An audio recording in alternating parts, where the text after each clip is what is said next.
The variety of wonderful 60s music has filled my world, and I find myself going back to groups that still sound good to me. And the Fifth Dimension is one of them, and there are very few pop groups that were better. We're going to cover their music here on Pop Goes the 60s. Would you like to ride in my beautiful balloon? But am I ever gonna see my wedding day? When the moon is in the center pond. Last night I didn't get to sleep at all. Could he leave me? The pop group format as we know it today was really solidified in the 1960s. In those days, good music wasn't really enough. You had to have stage presence, you had to have style, you had to have a look, you had to have a lot of things going on for you. And the Fifth Dimension certainly had this. And they brought all these different sounds and different styles into their pop sensibilities, these different dimensions, hence the name. And these different sounds made them sound different than much of the black music going on at the time. The story begins in St. Louis, Missouri with three childhood friends that were in school together, Lamont McLemore, Ron Townsend, and Billy Davis Jr. Now they were involved in drum and bugle corps and things like that, and they always kept in touch and hung out together. Eventually they went their separate ways. Lamont into the Navy, becoming a photographer. Billy was in the Army, and he had come back and owned a couple of nightclubs and managed them. And then Ron, who had this operatic voice, he was a singer, a professional singer. He toured a bit with Dorothy Dandridge. He was in the motion picture Porgy and Bess, and also toured with Nat King Cole. By 1963, all three had independently wound up in Los Angeles to chase their music careers. Although Lamont, he was there and he signed a minor league baseball contract with the Dodgers. So he was a baseball player, but that didn't go very far. So he fell back on his photography skills and he got hired by several magazines, namely Playboy, Ebony, Jet, People, and Harper's Bazaar. Now, Harper's Bazaar, he was the first black photographer they ever hired, so things were starting to change. And one of the things he also did, he got some work with Motown's Los Angeles branch. And it was here that he shot Stevie Wonder's first album cover and did some work for the Supremes and the Temptations as well. One of the assignments he got was to do the Northern California Miss Bronze Beauty pageant. And this was kind of an offshoot of Jet magazine. Journalist Belva Davis organized this because black women couldn't partake in regular beauty pageants, so they started this one of their own. And Lamont was hired to photograph the pageant. And it was during this time that he met both Florence LaRue and Marilyn McCoo. Now, Marilyn McCoo was an aspiring singer and had done some modeling. She made her first television appearance on Art Linkletter's show at the age of 15. Came from a very good family. Her parents were both physicians. She went to Dorsey High School in the Los Angeles area, and she was in bands with guys like Billy Preston, John Eccles, Later of Love, Henry Vestine, and Clarence McDonald. In 1962 is when she entered the Miss Bronze Beauty pageant and winning the Miss Grand Talent. Now, she was also enrolled in UCLA, so she had a lot going on for her. Meanwhile, Florence LaRue won the Miss Bronze pageant in 1963. This is how McLemore met both of them. And he approached them both about forming a group, and they both did well in their singing contests in the pageant, so he knew they could sing. And Marilyn McCoo was a little more open to it. Florence LaRue said, no, I'm in college at Colorado State. I have a full-time job. I'm not a singer, not interested. But Marilyn McCoo, she had some credits to finish up at UCLA, and eventually Lamont talked her into a vocal group that he was organizing. This was 1964 when the Hi-Fis got together, and they often opened for Ray Charles, and Charles eventually took them on tour. And Marilyn had to leave school in order to do this 3-month tour. Now, some of the other people in the Hi-Fis included Harry Elston and Floyd Butler, later of the Friends of Distinction, so those names might be familiar to you.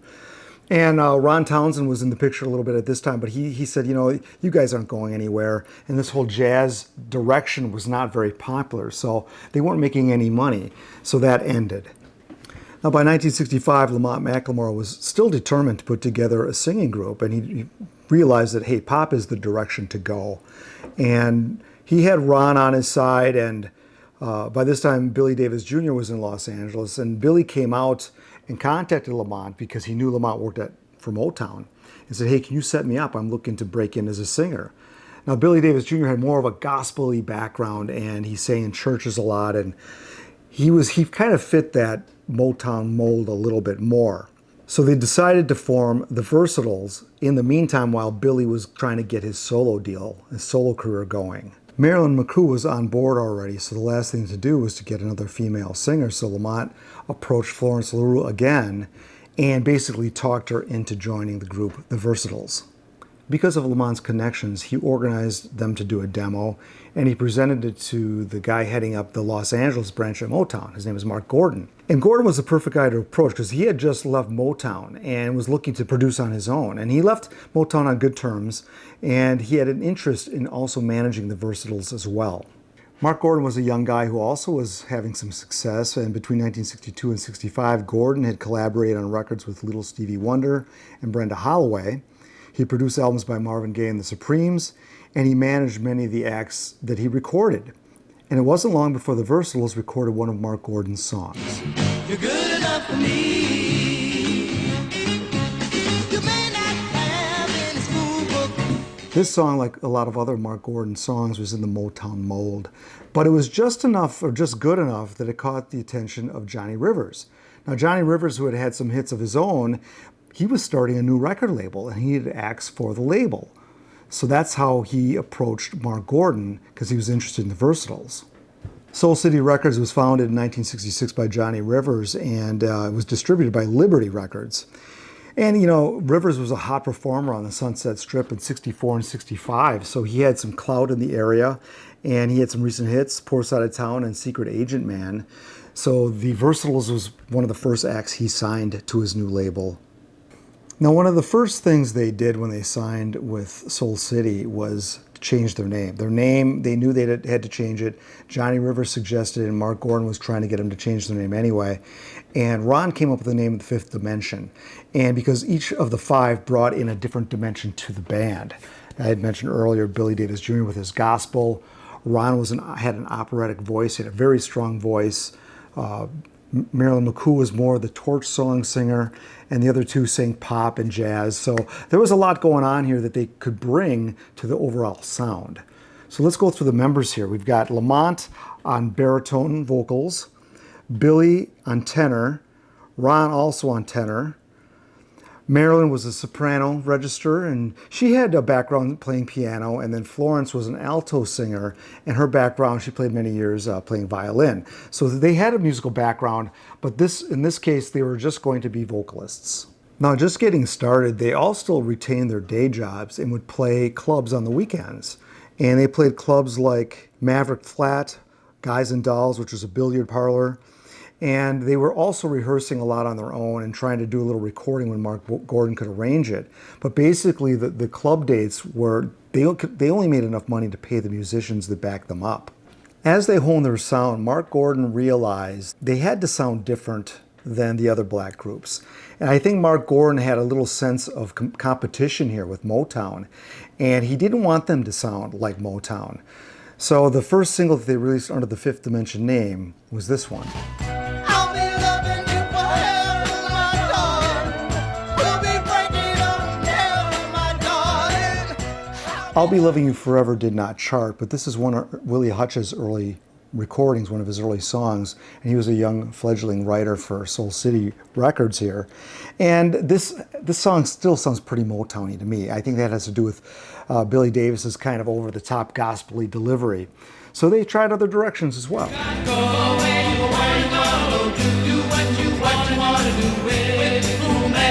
Go Where You Want to Go was a Mamas and Papas song, and when they recorded it, Cass Elliot and John Phillips were at the recording session helping with the arrangements.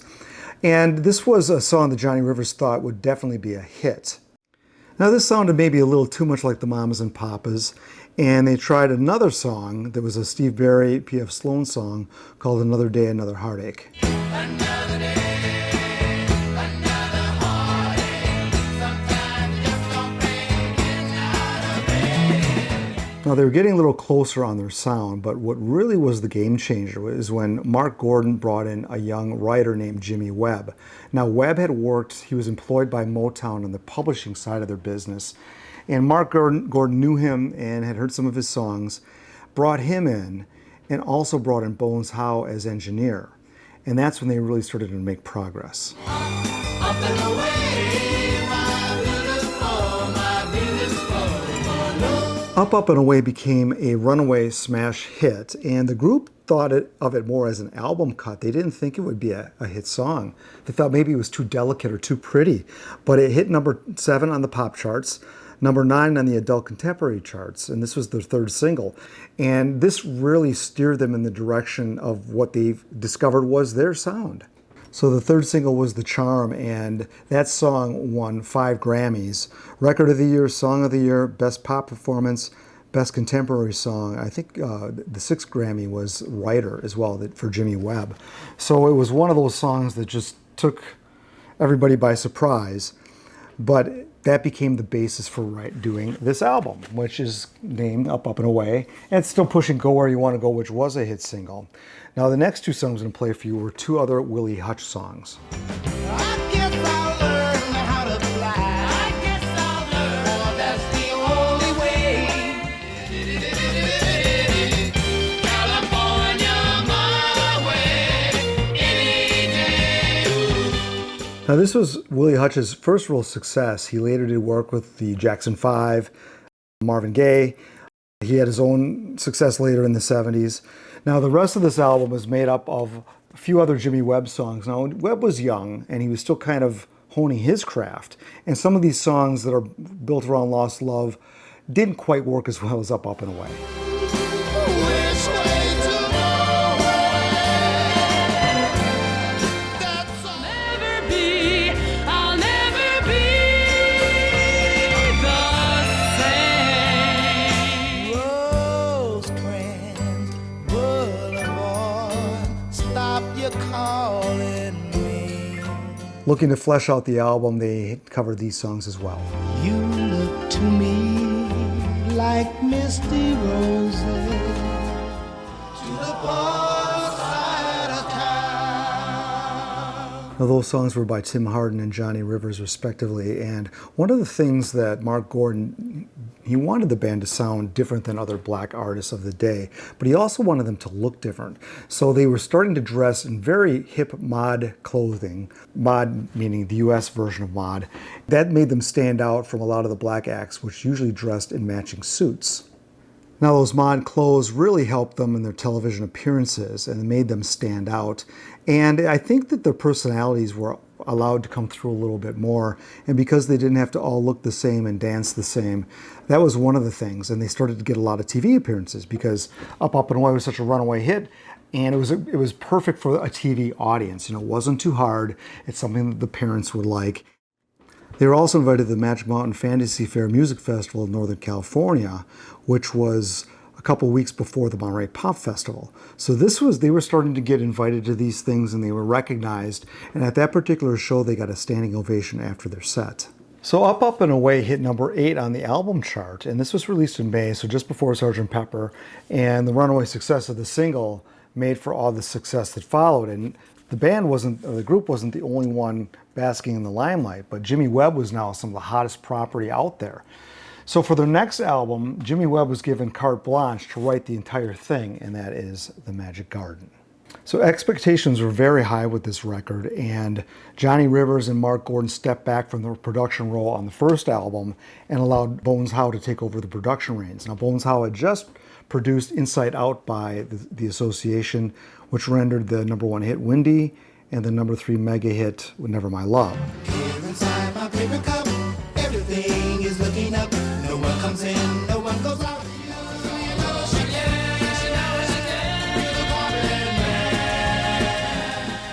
Now, those 2 singles only managed top 40 status, so that was a bit disappointing. Paper Cup at number 34 and Carpet Man at number 29. Very good singles, but they just, for whatever reason, didn't crack the top 10. Now, the real strength of this album really are the album cuts. So one of the beauties of having a new record label and Johnny Rivers calling the shots and Mark Gordon given the authority to call some shots too, they could allow Jimmy Webb to have carte blanche writing a whole album. That's kind of rare in this period when record companies wanted so much control. Oftentimes you give enough control to the artist, they can come up with something very good. Now, this album was largely based on a relationship that Jimmy Webb had with singer Susan Horton. Many a failed relationship has made for great love songs, and that's kind of the focus of this whole album, which is essentially a concept album of love lost. She's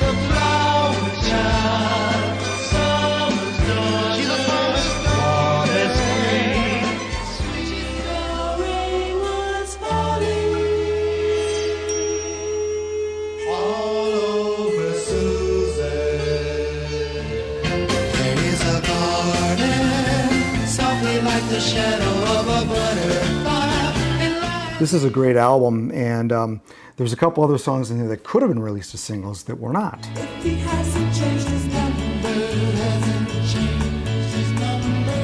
if he hasn't changed. It's the best thing, baby, it's the best thing for you.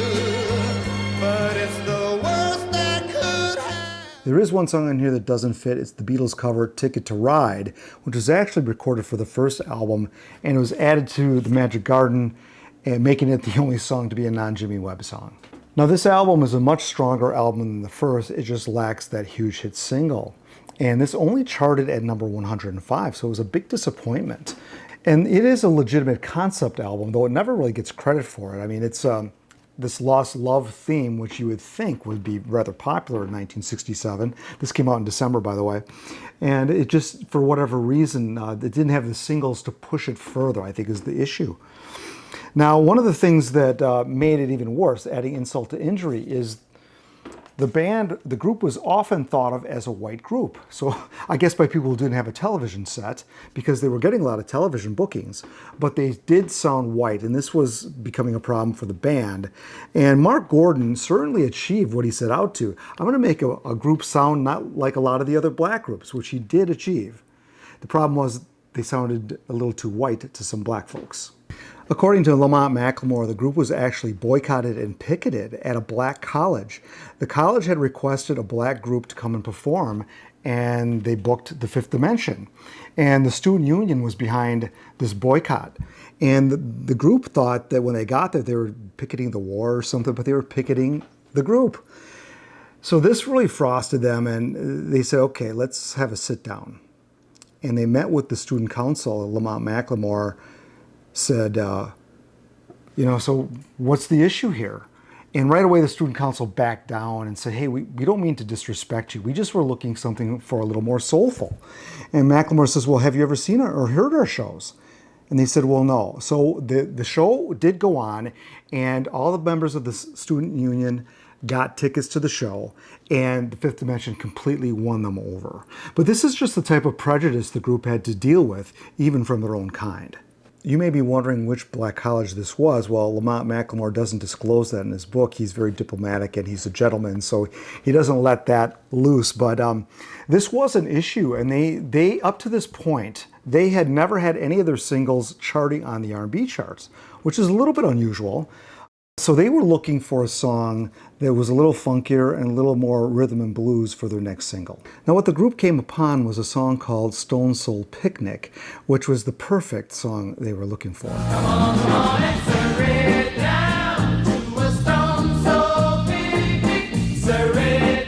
So this is the song that crossed them over into the R&B charts. On the Billboard chart, it charted at number 3. So this outperformed Up, Up and Away on the chart and was their first million seller. It went to number 2 on the R&B chart. So they had made a point here, and they were looking to widen their audience as much as they could, particularly with the black audience. Stone Soul Picnic was written by up-and-coming writer Laura Nyro, and this set the tone for the whole next album. And the next single that they did was another Nyro song called Sweet Blindness. Let's go down by the grapevine, drink my daddy's wine, get happy. Sweet Blindness made it to number 13, and Stone Soul Picnic came out in August of 1968. Now this album, they went away from Jimmy Webb because he was in such demand, he was getting work elsewhere, so they used a very good selection of other fine writers.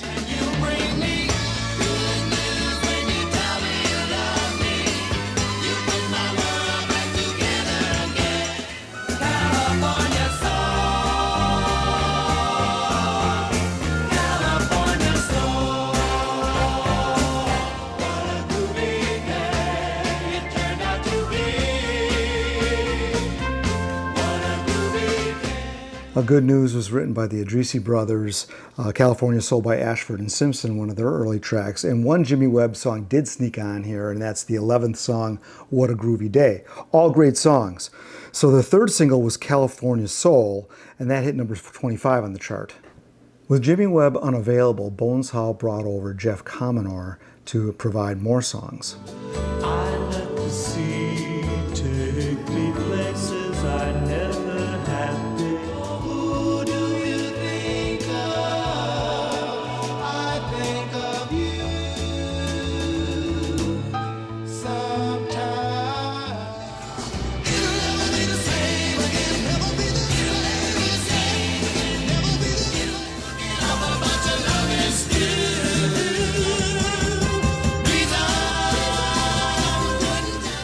Jeff Commodore was sort of a Jimmy Webb clone, and a very good one, as those 4 songs show. The last song was co-written by Jules Alexander from the Association. Commodore had provided at least one song to the Association's birthday album, that being Toymaker. This album made it to number 21, so a big improvement over the Magic Garden, which was only 105. And at this time, the press was picking up on their sound, and some writer, he called their sound, referred to it as champagne soul.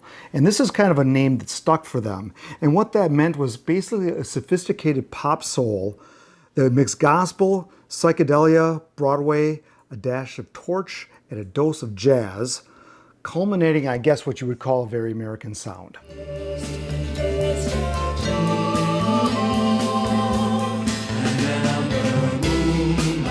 East of Java that you just heard was originally unreleased but recorded around this time. It was intended for the film, the ABC Pictures movie Krakatoa, East of Java. It was a 1968 disaster film and the song was left unreleased. It was a bonus track on the CD many years later.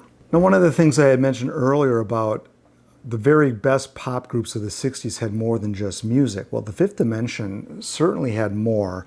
They were extremely photogenic. And when I was preparing for this video, I was talking to my sister some weeks back, and she said, you know what, these guys, they're always smiling. They look like they're having fun. And I think that was the main appeal of this group. Not only were they fine singers and the arrangements were tight, but they just looked like they were really enjoying themselves. And I think that's why they had so much success on television. Trains of a golden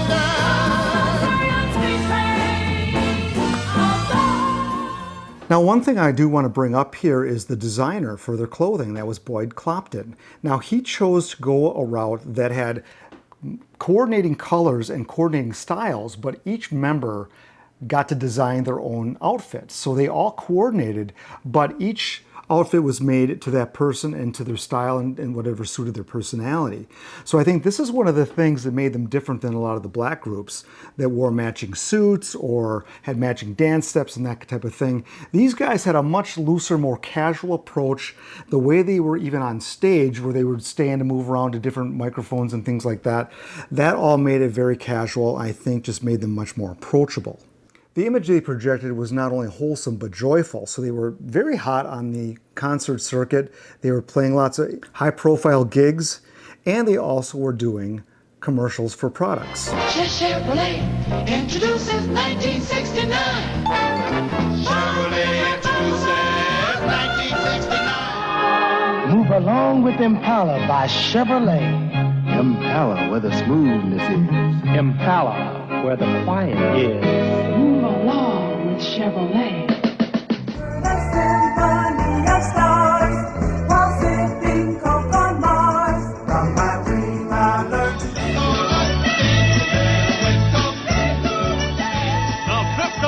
Having a golden day with Coke. When the Fifth Dimension weren't having their own hits, other groups were taking Fifth Dimension songs and having hits of their own, like Brooklyn Bridge. The Worst That Could Happen became a top 10 song in early 1969 and was a number 3 hit in February. And to take advantage of this, Soul City Records re-released Magic Garden. So let's go back 2 albums here. This is the album the song was on, and they re-released the album, gave it a new title, calling it The Worst That Could Happen. So essentially they just kind of flipped the front and back covers to a degree and came out with a new version of this record to capitalize on the hit song. Already seasoned performers on TV, the group started to get higher profile concert venues such as Caesar's Palace in Las Vegas supporting Frank Sinatra. Sinatra was a big fan of theirs and he had them open for them, and he even took them on a tour to Europe. So they started playing more outside of the States, and because of this short tour they had, or this short residence they had in Las Vegas, the next album, the vocals had to be recorded in Vegas. Up to this point, the Supremes were the only other black group to headline in Las Vegas, so this was a big deal for the group, and that's why they stayed there in Vegas to continue the show. And what really started to happen, the recording of this next album, which is The Age of Aquarius, this began really in late 1968 in New York, and Billy Davis was in a cab and he left his wallet behind. And he says, well, that's the end of that. Well, who's going to return a wallet in New York City? Well, the next day he gets a call. Somebody had found his wallet. So The guy didn't want any money, and Billy offered him tickets to their show in New York. And this passenger happened to be Ed Guilford. This is the guy who returned the wallet. And he happened to be a producer of the show Hair. Now, the group had never seen Hair, and it was all the rage. And it was a really hot ticket to get. They went to see the show, and there were so few tickets left that they all sat in single seats apart from one another. But when they emerged from the theater, they said, we have got to record that song. And it was Age of Aquarius that they were all talking about. When they brought the song to Bones Howe, he was not a big fan of it because he realized it was too short. It was only half a song. And they pressed him about it, so he ended up going to see the show Hair. And there was another song in the production that he really liked, and that was Let the Sunshine In. So he thought that would make a great closing. So by joining the two, he had his song. This is the dawning of the age of Aquarius. Aquarius, Let the Sunshine In hit #1, went platinum, and was one of the biggest hits of 1969. So that was the beginning of this album, which, as I said, was recorded mostly in Las Vegas. The vocals were anyway. And they came up with a couple other very good singles. Working on a groovy thing, baby. Let's not rush it. Like a maid, go blowing away, blowing away. Working on a Groovy Thing and Blowing Away were two other big singles from this album. And in addition to the great pop singles, they did some very cool, smooth jazz numbers as well.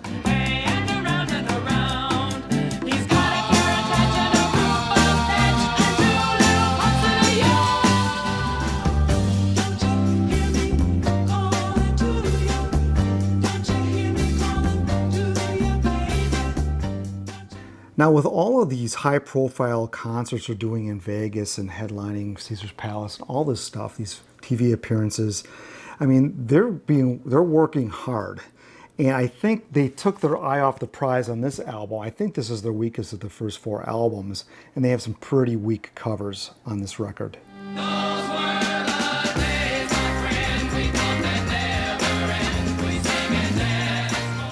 It's getting near dawn.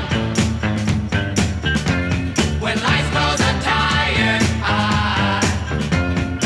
Now, I have never been able to understand why they would attempt to do a Cream song on this record, but they did, and I think that's a shame because that's one of the few times they don't do it a cover justice. Although I must throw in the fact that the Cowsills also covered that song in 1969. So it was a huge hit, so I mean, why wouldn't you cover the big hit? The fact of the matter is they could afford to probably lay back on a couple songs. A couple of members of the group were starting to get romantically involved. Marilyn McCoo and Billy Davis Jr. had started to get closer, and they kept the relationship a secret for at least as long as they could. Now, there was one kind of funny incident where they're at a party together, and mind you, this is supposed to be a secret relationship. So at some point, some young lady was sitting on Billy Davis Jr.'s lap a little too long, and he wasn't asking her to get off. And Marilyn, who had maybe a drink too many, had something to say about it. So I guess they got engaged shortly after this. And one of the reasons they wanted to keep it secret is they thought that the group might fall apart and that it might shift the balance of power in the group. So that didn't happen because Florence LaRue ended up marrying manager Mark Gordon 2 months later. So you had all of this marriage going on, and this was all in the gossip columns, and this just gave them that much higher of a profile. Now, one of the songs on the album was meant to be an album track only, another Laura Nyro song called Wedding Bell Blues. This was a song she had released as a single in '67, was a bit of a regional hit, so the group didn't think of ever releasing it. But because of the weddings, they released it, and it basically almost as if it was written for Marilyn and Billy. So this became a huge #1 single, and this was the 4th hit off the Age of Aquarius album.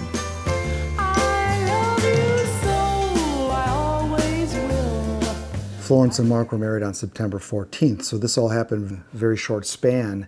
Despite having 2 huge hits on this album, 2 million sellers, I believe, as I said, this was probably their weakest album, and there was one very good song that was left off this album that was recorded during these sessions.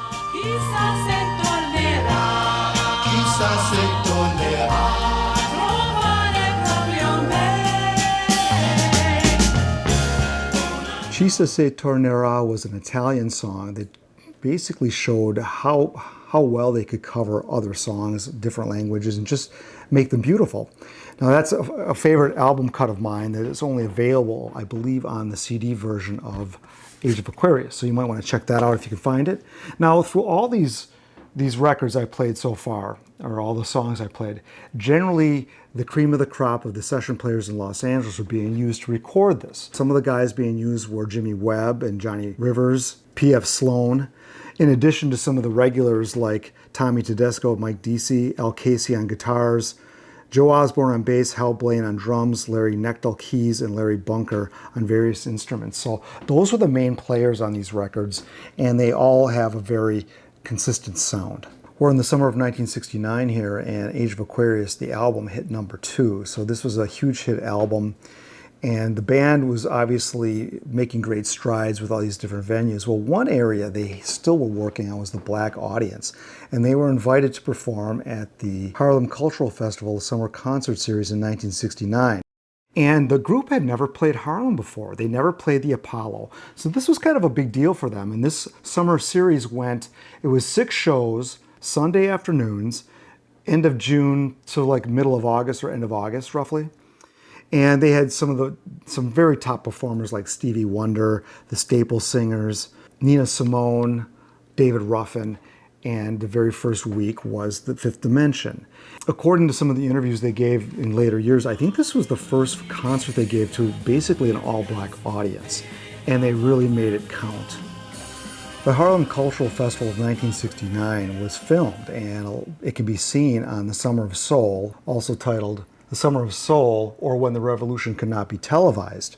That came out in, I think, 2021, fairly recently. But a documentary on all the acts, including like Sly and the Family Stone and Stevie Wonder, and really, really great stuff.